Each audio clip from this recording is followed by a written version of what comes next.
இப்போ ஒரு நாவலோ இல்லை ஒரு ஷார்ட் ஸ்டோரியோ எடுத்துக்கிட்டோம் அப்படின்னு சொன்னா, இல்லை ஒரு டிராமாவோ எடுத்துக்கிட்டோம் அப்படின்னு சொன்னா, அந்த அந்த கதையினுடைய போக்கு எப்படி இருக்கும் அப்படின்னு சொன்னா, பிகினிங்ல இருந்து அப்படி மெதுவா அப்படி கொண்டு போவாங்க.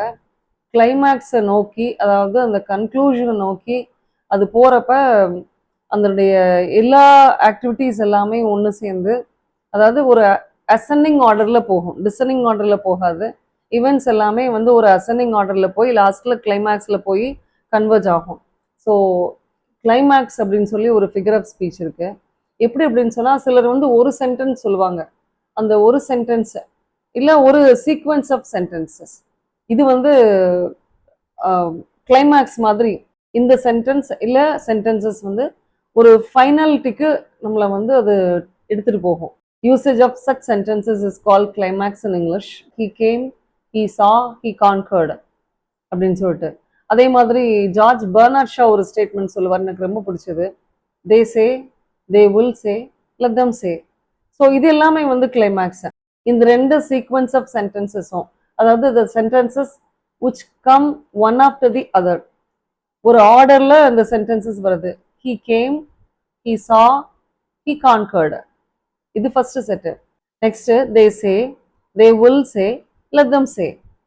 ஸோ இந்த ரெண்டுமே வந்து ஒரு விதமாக ஆரம்பிச்சு நம்மளை வந்து ஒரு ஃபைனலிட்டிக்கு, ஒரு ஃபைனல் மொமெண்ட்டுக்கு, it's okay, this is what is the truth அப்படின்னு நம்மளுக்கு புரிய வைக்கிறது வந்து கிளைமேக்ஸ். எனக்கு இன்னொரு கோட் வந்து ரொம்ப பிடிக்கும்.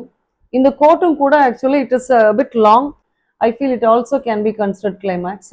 இது வந்து ஜார்ஜ் பெர்னார்ட் ஷாவோட சேயிங் தான். And it goes like this: life is no brief candle to me, it's a sort of splendid torch which I've got hold of for the moment, and I want it to burn as brightly as possible before handing it to the future generations. இதுல மூலமா Bernard Shaw வந்து என்ன சொல்ல வராரு, அந்த சொல்ற விஷயத்தை அவர் எப்படி கொண்டு போறாரு அப்படின்னு சொன்னா, life is not a brief candle to me. Life வந்து ஒரு சாதாரண கேண்டில் கிடையாது எனக்கு. It's a splendid torch. இந்த டார்ச் வந்து இப்போ என்னுடைய கையில இருக்கு. And I want it to be burnt as bright as possible.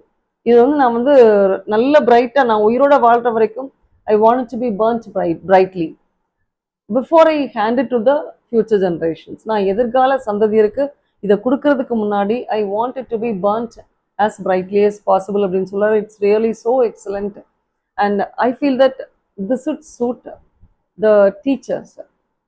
நிஜமாவே ஆசிரியர்களுக்கு வந்து இது ரொம்பவும் பொருந்தும் அப்படின்றது வந்து என்னுடைய opinion. And I feel that இது கொஞ்சம் லாங்கா இருந்தாலும் கூட this can be considered climax.